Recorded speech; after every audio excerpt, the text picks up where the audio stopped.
From the campus of Oakland University, this is Detroit Unspun TV. My name is Dave Lingholm, and I will be your host for the next half hour of stories about the transformation happening here in metropolitan Detroit. This week we have a lot on tap for you. Stories about Wheelhouse Detroit and their reopening, the Pinball Expo happening here on Oakland's campus, and as always, a focus on the people behind the scenes in metropolitan Detroit. So sit down, put away that mouse, and enjoy the next half hour of Detroit Unspun TV.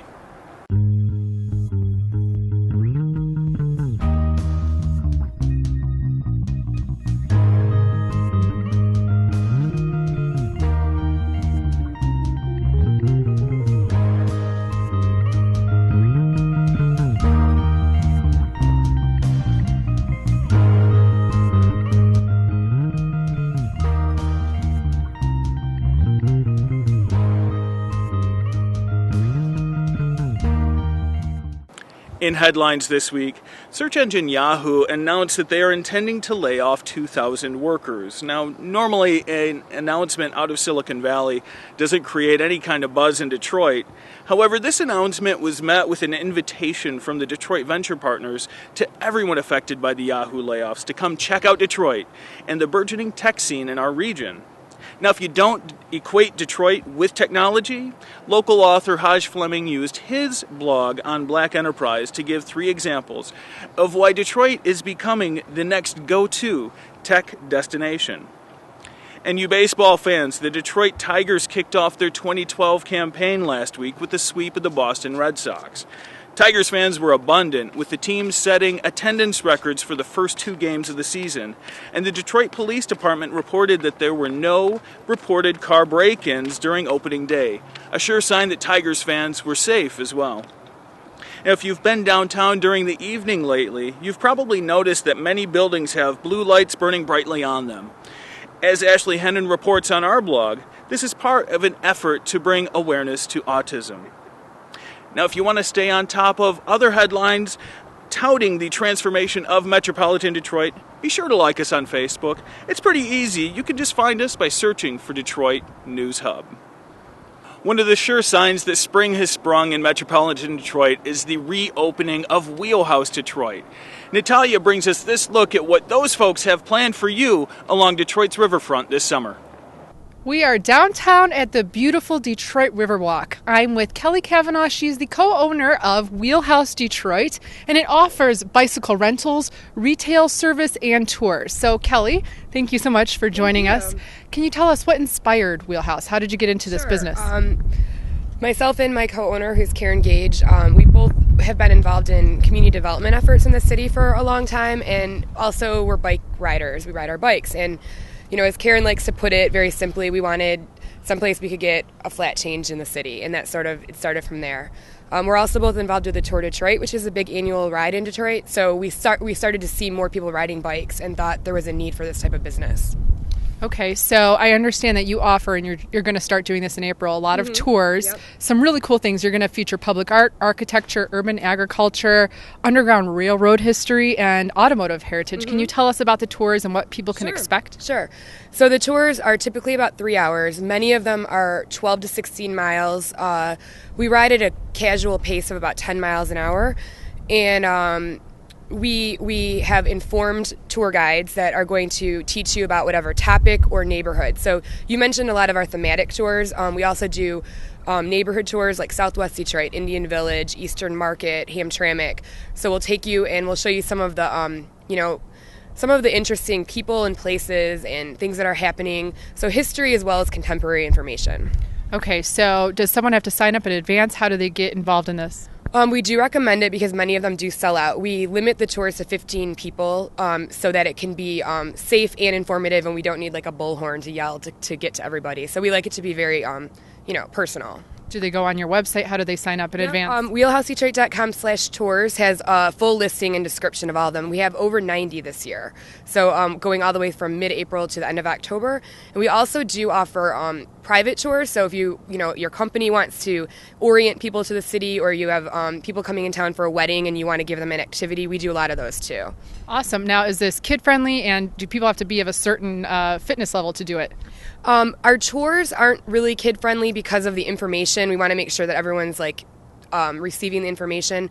Although Eastern Market, that tour is more kid-friendly because it's off-road. You're going on the DeQuinder Cut. So if you have a family, that's the one we really recommend. It's also a shorter ride. But we do offer rental of all kids' bikes and trailers and tag-alongs. So if you have a kid and you want to take them out in the town, we'll give you maps and kind of tell you where to go. So we are family-friendly, but the tours are more adult-oriented. In terms of fitness, I would say moderately fit. You're not going to break a sweat unless it's 95 degrees. Awesome. So you say you also just do regular bike rentals and service here. Tell me about that. So in terms of rental, we rent cruisers, we rent hybrids, we rent road bikes, and like I mentioned, all the kid accessories, so you can outfit an entire family. We also have a couple of tandems, so if you're looking for a romantic picnic afternoon, it's a great thing. You can reserve in advance online, and you do get a 10% discount if you do that. And then we are a full-service shop, so we sell bikes, we sell bike accessories, helmets, lights, racks, everything, you name it. And we also can fix your bike, anything from a flat to a full tune-up. Awesome. What are some of the price points on the tours and some of the other things? Rentals start at $15 for 2 hours for a regular adult bike. The tours start at $25 if you bring your own bike, $35 if you want one of ours. Some of them are more expensive because they include food or they're longer, but that's sort of the general price point. And tell me, what is your favorite tour and why? Probably Hamtramck. I love that city. It's so vibrant and diverse, and there's some really interesting history, including Negro League baseball there, which a lot of people don't know about. It's more than just a Polish town, and we kind of try and show the arty side of that city as well as the diversity of that city. And you mentioned the architecture, Underground Railroad. Can you give me a few little more details about those tours? Sure. Well, architecture is actually led by a local architect, and we go around the sort of downtown, midtown area on that tour, and he points out some of the really well-known architecture in Detroit, but some of there's the Freer House, which is right across from the Inn on Ferry Street in Midtown, and it's a beautiful arts and crafts building that I think a lot of people would miss, and he really kind of gives you a good idea of some of the backstory of some of these buildings, and also it's kind of critical in the sense that he talks about good and bad architecture and planning, things that have worked and things that have failed in Detroit. The Underground Railroad Tour we've developed in partnership with the Michigan Trails and Greenways Alliance, who is working with a national organization to promote Underground Railroad heritage in Detroit. And so that tour takes in, Detroit was, for many people, the final stop before freedom, before they got across the river into Canada. So there's a lot of really important meeting places, monuments, churches that were stops on the railroad and also have exhibits based on the Underground Railroad. So I think that one's a really, really cool tour for people to learn about some of the history here that they might not know about. So many hidden gems in this city. For sure. And are these mostly happening on the weekend? We do. We have 3 a weekend, so there's always 2 on Saturdays and 1 on Sundays at least, and then many weekdays too. Like our urban agriculture tour is always on a Wednesday. Kelli, thank you so much. I'm excited to do one of these tours. See you out here this year. Oh, you can count on it. All right, this is Natalia Petrozuk from downtown Detroit at Wheelhouse Detroit. Hope to see you guys on the road this summer on the bikes. Back to you, Dave. The annual Pinball Expo is here on Oakland University's campus this weekend. And last year, organizers say they had 2,500 people in attendance. This year, they expect to double that number. Here's what all the buzz is about.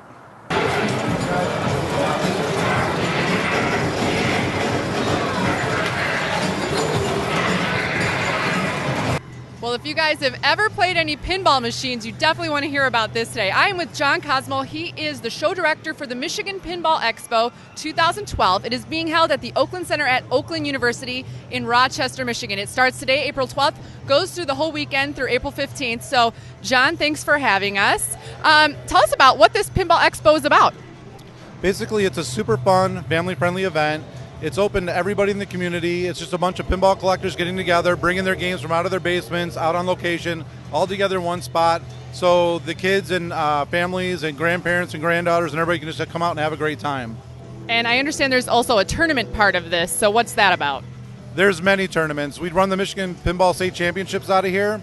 We have free tournaments for kids, which is our big draw. Families come out, Bring your 12-year-old or younger, and we have free tournaments where they can win trophies, T-shirts, prizes, swag, everything like that. Then we also have everything in between to the Michigan Pinball Championship, where someone's going to walk away with $1,000 cash. Great. Now, what's the general cost for admission here? The cost for admission is $10 for a child and $15 for an adult. Well, now tell us, why did you want to do this? Why did you want to put this event together?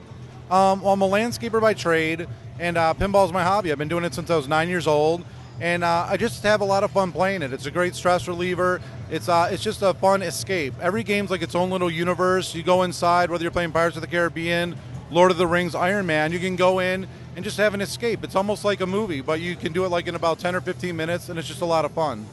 So, John, tell me, what is your favorite game here? Tell me about the different games that are here, too. Some of my favorite games are actually the games that are in the tournament over there. We have everything from Attack from Mars, Tron, Iron Man. We have Whirlwind, that's an early 90s game. Medieval Madness is here. It's a 1997 Williams. It's a classic game, and it's a very expensive game because it's gaining in popularity. But two of the best games probably out right now is AC/DC, the newest release from Stern Pinball Incorporated. There's 3 versions of that. Steve Ritchie's the designer, Lyman Sheets is the programmer, and they did a phenomenal job. And it's classic rock. You can pick 12 different songs. You can hear the music while it plays. And it's obviously you can hear it in the background. It's just really blaring. The other one is from Jersey Jack Pinball out of New Jersey, and he designed the Wizard of Oz pinball machine with his group, and that's going to come to market within a few months, and they took pre-orders on that, and there's going to be build at least 1,000 on the first run. So pinball's pretty much in a good state because another pinball company came into the game, and they're producing games at a mass scale. Some of my other games are the older games like Dancing Dolls. They're wood rails where actually most of the machines are made out of wood, and it's from the late 40s, early 50s era. So you get a wide range here. There's games like that are here that are older than most people's grandparents right now, and pretty much everybody alive on the face of the earth has played a pinball machine at one time or another because pinball's older than everybody on the face of the earth right now. How many people attend this usually? The first year we had over 1,000, second year we had over 2,500, and this year we're hoping to get 5,000. So it's growing incrementally every year, and we're just hoping to grow it more and more so we get more of the community involved. Okay, so is there a website or something where people can learn more about this? Yes, the website is www.mipinball.com, like it's in MichiganPinball.com. And you can go there and find out all the information on the tournaments. We have guest speakers. We have the free play area. You can find out about all the fees. And also, if you own pinball machines, we want you to bring them down here, and then you'll get in the show for free and share them with everybody else, and you can meet other collectors as well. Yeah, so speaking of the collectors, how many are involved this year? There's probably over 50 collectors involved. They also volunteer. I belong to the Detroit Pinball League, and it's just a bunch of guys who just, have games in their basement. We do it for fun. We thought, hey, let's get them all together and enjoy it, spread the love with the community and just, make it just a family-friendly event where kids can come, check out pinball machines, because most of them probably have never seen them before. Great. Well, we're really excited to see all the action going on here. We encourage you guys to stop in this weekend. It's, again, at Oakland University at the Oakland Center. This is Natalia Petrozuk reporting from Rochester, Michigan. Back to you, Dave. Public safety is always a big concern in the city of Detroit, and the people at the Jefferson East Business Association decided to do something about it. Here are details of the plans they have to work with the Detroit Police Department on keeping Jefferson safe, from 375 all the way out to Alter Road. So we're here with Josh Elling, and you had just done a presentation to the community about some of the different ways the community is getting involved in patrolling the different neighborhoods. Why start an initiative like this right now? Well, the real reason was when we were brought together to look at the condition of the East Jefferson corridor from downtown to Alter Road, one of the biggest concerns that came up from business owners and property owners residents was security. So what we did is we kind of came together with the Detroit Police Department and formalized what we're calling our Safe Jefferson Initiative. So this is focused on identifying key crime hotspots, making physical improvements to buildings at those hotspots to make them safer and more secure. But the new element is utilizing the Detroit Police Department's secondary employment program to allow us to basically employ off-duty officers in a squad car in uniform, providing supplemental police patrols up and down East Jefferson Avenue. Now, what's really exciting about this is obviously giving sort of the fiscal challenges that we're facing in the city. Detroit Police Department doesn't have the opportunity it once did to do proactive community-based policing. This allows us to basically free up officers' time so they can go out and really engage with residents and property owners to really get ahead of crime before it happens and make it a much safer environment throughout the East Jefferson corridor. When it sounded like that's a real big focus of it, is getting the officers into the businesses, talking with business owners and in certain neighborhoods, getting out, talking with the residents and interacting. How has the response been so far? This is a pilot program, only been going for a month, but I'm sure you've heard a few things. You know, the feedback we've gotten has been tremendous. I think the first week of the program, my phone basically lit up from business owners. And a lot of times you get a call from business owners like, oh, geez, what happened? They were so thrilled that they were having an officer that was there that wasn't there for an emergency call, but just checking in to say, hey, how's it going? Having any problems? Any problem with loitering or shoplifting? They were floored and just so appreciative of it, and then really wanting to see how they can help the program continue. And then on the flip side, from the officer's perspective, they were so overjoyed to be able to go out and just get back to doing real policing, preventative, community-based policing. So it's a win-win for both the department and for the neighborhoods, and we're just thrilled to be able to help make this happen. We're here with Deputy Chief Lee, and about this partnership with the Jefferson East Business Association, utilizing the secondary employment. First of all, how is that working? How did that partnership come about? We've had the secondary employment program for approximately 1 year now, and they were looking for some solutions to crime in the area. And we're challenged with our resources, and so we were able to form that partnership and that collaborative effort by introducing them to the secondary employment program. And this is where officers work off-duty, and they're paid directly by an employer. Okay. And so they were able to utilize the officers for that. You know, what's unique about the program to me is that it's still an officer in uniform and in a squad car. So it's still a police presence in the community, but it's the community paying for it, not necessarily the police department directly, correct? That's correct. And they have all full police powers. They wear the entire uniform when they're performing their functions as a secondary employment. So they have the same powers as they do on duty. And they're offered the opportunity, the businesses are, to utilize a marked police car. From a business owner's perspective, have you heard, I know this partnership is new, but I wondered if you had heard how businesses are reacting to it, how the officers are reacting to it. Does this seem to be something that's helping? Yes, I believe it's a win-win for both. The business has an opportunity, if they're having problems, that they can have a targeted patrol in their particular area. And for the officers, it's an opportunity for them to interact with the community as well as earn some extra money. The idea of the officers going to different businesses and in some cases the neighborhoods, that sounds like that's what's got you most interested. That they're actually getting out and talking. I like that because I even have a family member of the Detroit Police Department. All of the officers are very dedicated, getting some bad press. Well, you know, who doesn't these days? But that these officers will take their time, if you will, moonlight, that's not the right term, but to moonlight and to, help monitor the community. I see nothing wrong with it. Certainly our officers are, especially I think the more senior ones are the ones getting first crack at this project. It's time, boots on the ground, let them do it. I love it. Great. Now we are on Oakland University's campus this week, but that doesn't mean that people stop asking about what's happening in downtown Detroit. That's why we bring you this week's Dig Downtown 5.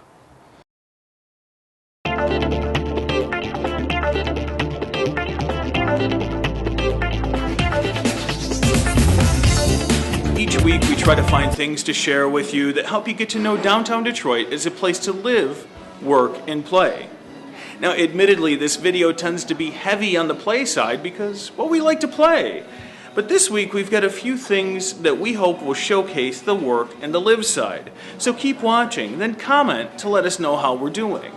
Number 1 on our list this week, Detroit Synergy's Second Thursdays present Southwest Pride Mini Tour.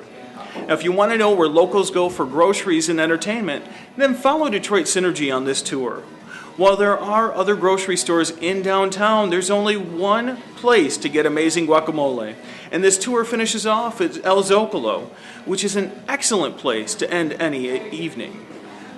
Number 2, Detroit Moth Story Slam, Silver Lining. Each month there are some great stories shared by regular Joes at Cliff Bell's, and each month the line out the door at Cliff Bell's just gets bigger and bigger. So get there early if you want a shot at getting in. Number 3, Wayne Care's Midtown Makeover. Now, a great way to get to know a city is by volunteering, and in Detroit, that's no exception. You'll get to know Midtown Detroit more intimately while you're helping the neighborhood stay beautiful. Number 4, Michigan Chef's Harvest Detroit Party.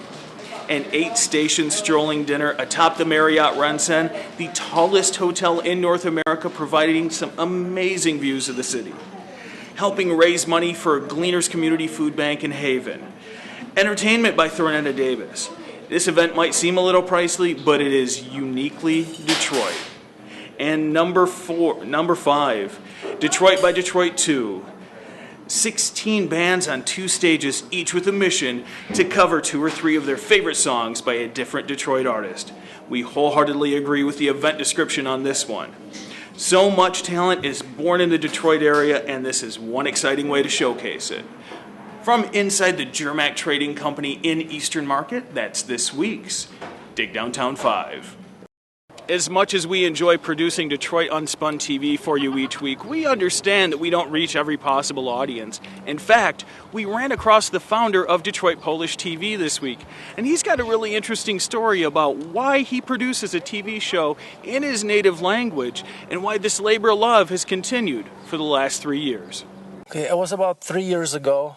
I always wanted to do something that is based on me. I always wanted to do something that I am fully responsible for. I never wanted to work for somebody. I never wanted to work 9 to 5, even though I had a good job and I do have electrical engineering education from Wayne State.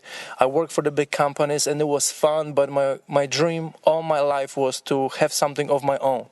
And I was looking for a gap to fill. And I didn't know what it was. And then I noticed there was a Polish newspaper, there was a Polish radio, but there was no audio-visual documentation of a Polish culture in the state of Michigan. And I always heard people say, oh, we got to open a television station. We got to get $1 million to get an open television station. And I've heard it over and over for about a decade, maybe 15 years. And then I thought about hey, instead of just talking about it, why don't we start a little bit smaller? Why don't we start something and create something like this online? And at first it was just a big experiment because I didn't know how people are going to accept it or not. Some people laugh, some people treat it very seriously, but more and more people started respecting what I was doing. And it was just fun for me to do it. People caught up with it and viewership increased. And people were saying, this is very valuable. Some people were saying that some of the people in events you're documented are going to be part of the history. And that's true because some of the veterans that I've interviewed, they already passed away, even though it's only been 3 years. And all the footage is going to remain with us for years to come. I've got over maybe 34, 35 terabytes of information and videos because I record pretty much on a daily basis. And once I understood the importance of it and how serious it is, it just turned from a passion to something that I'm doing on a daily basis. Well, I think the Polish community is very important, especially because I am Polish. So I don't want these moments to just go away and be forgotten. I want them to be captured and for the whole world to see how important it is. To be truly honest with you, there's a lot of stereotypes about Polish people. And now by watching it, you can really appreciate and see the culture for what it truly is. You hear it and you see it exactly how it happens. And it's amazing because a lot of people in Poland who have families in the United States, they tell them, go to this party and just get in front of the camera. We want to see you. Go to this party and, let Rafal let you say a few words. And that's what people do. They grab a mic and they say hi to all the families who are in Poland. And many people, they cannot see themselves on a regular basis because of the visa restrictions. And by watching this audiovisual program, they can actually see their families, they can see their children, they can see uncles and aunts who they didn't see or they are not allowed to see for so many years, just in a regular way. Thank you for bearing with us the last half hour of Detroit Unspun TV. As always, there are a lot of people behind the scenes that make this show happen. Jeremiah, Ashley, Natalia, thank you for making this experience anything but a grisly one. And of course, thank you to the viewer for tuning in each and every week. We thank you and we hope that you keep forwarding this to your friends. Buena suerte, Detroit.